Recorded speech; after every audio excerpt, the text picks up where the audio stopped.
Hello everyone, Bill Platt here, and I just wanted to give you a pretty quick tutorial on how to use the PLR images that you get for coloring books. So I'm going to walk through, I'm using one set of PLR images from a Christmas and summer package from Debbie Miller, and I just wanted to show you exactly how we put this stuff to use. I am using a software called Paint.net. If you go to the websites, Get Paint and then the dot and net, you can download the software for free. Now there's also Photoshop that uses pretty similar processes as what we use with Paint.net. And then there's also GIMP, G-I-M-P, which is also free. And then there's the Adobe, the different Adobe packages like Adobe Illustrator. Each of them use the same basic process, but they might use different hotkey bars like this right here to get us to where we need to go. So just bear in mind that all these software packages work pretty much the same way no matter which software package you are using. Even the Paint Shop Pro, which Debbie has done tutorials on before, will do the same thing as what I'm going to show you here.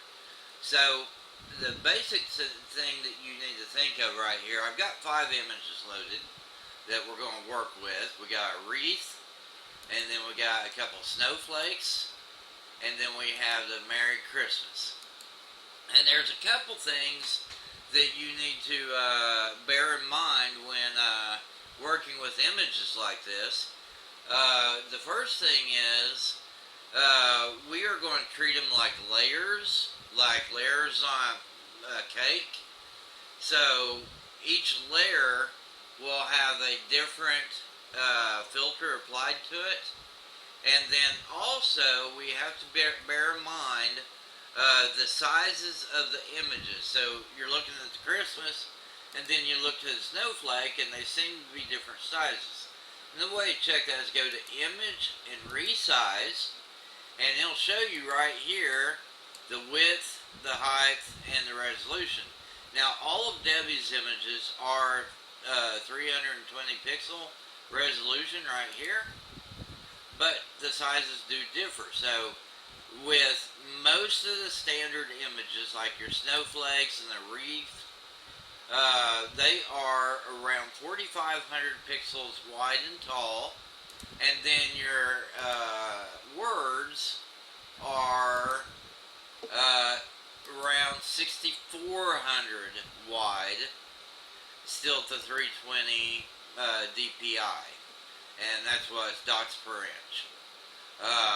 So when we get to the Merry and the Christmas, we will have to adjust the size of them to fit within the context of the image we're doing.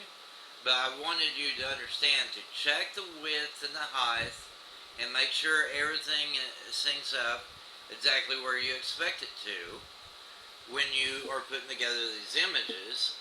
So let's start with this here. Let's start with the wreath, and like I said, everything is like a layer cake. So this is going to have its own set of layers, and the snowflake will have its own layers, and the Merry Christmas will have its own layers as well. And the way we separate that, there's a tool that's in Photoshop and Paint.net, and it's in most of the other applications as well. They just call it different words. But Paint.net and Photoshop calls it Magic Wand. So you go ahead and click the Magic Wand, and then you click here in the center, and what's going to happen is it's going to highlight everything that's in the middle of that particular image. And when you do that, you'll want to go ahead and cut that out. And I know I'm going to receive an error here, so I wanted to show you the error too. Let's go in here and we'll do a cut. And then, oh, it doesn't do the error. I was expecting it to show up with just all white there in the middle still, because I didn't have a transparent background on the image. But because I have a transparent background on the image, when I do the cut, it shows these dots here. And what they are, when you see those dots, that tells you that that part of the image is see-through. So that's what we mean by transparent. It's see-through. Now I can apply this on top of other images, and then everything's going to come out all right. So let me show you how that works. Let's do a select all, and then we're going to copy the image, and then we'll go over here on top of the snowflake, and then we're going to paste into new layer. So we're telling it to put this as a second layer on top of the first one. So we'll go ahead and keep canvas size for easy. And then there we go. We've got our wreath on top of the snowflake. And so it blends the two images when you do that. So when you save it, you'll want to flatten the image and then save it. But with Paint.net, you don't have to worry about that step, because when it does the save, it'll automatically flatten it. So let's take a look at the other snowflake. The exact same process. We're pasting in as a new layer, and we're going to keep canvas size, and there you go. So that's what it looks like with the wreath over the snowflake. So we'll go ahead and deselect this image here, and in Paint.net, the deselect is under edit, whereas in other applications it's generally under layers. So we've got our image here with a wreath on the outside and a snowflake on the inside. And let me go back and let me do one thing here real quick. We're going to step backwards. Let's see. There's usually a go back.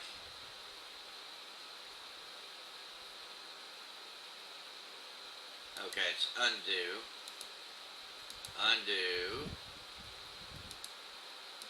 Undo. So there we got our thing again. So let's take this again, and we're going to do the copy once again. We'll go over to the snowflake, but this time when we paste it on, we'll have them resized. So paste in the new layer, and it's going to ask you, do you want to expand the canvas or keep it at the current size? And we'll go ahead and expand it.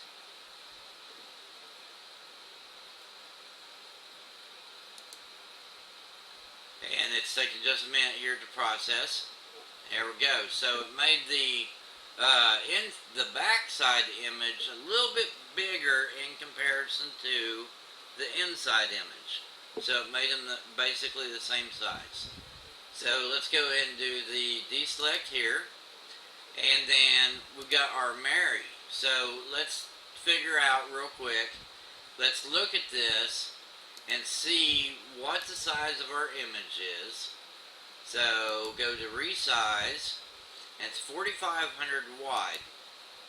So that's from edge to edge is 4,500, and I'm guessing probably 4,300 on the width of the wreath. So let's take this, and we're going to resize this particular image, and we're going to knock it down to 4,300. And then we'll do a select all on it. We need to do a select all. There we go. And then we'll do a copy. And then we'll go back to this image, and we're going to paste it in as a new layer. So now we got our Mary at the top of the screen. And of course, it's got the white background, so it covered up stuff. So let me go back, and we'll do the undo, and we'll do the undo again because I moved it after I put it in there.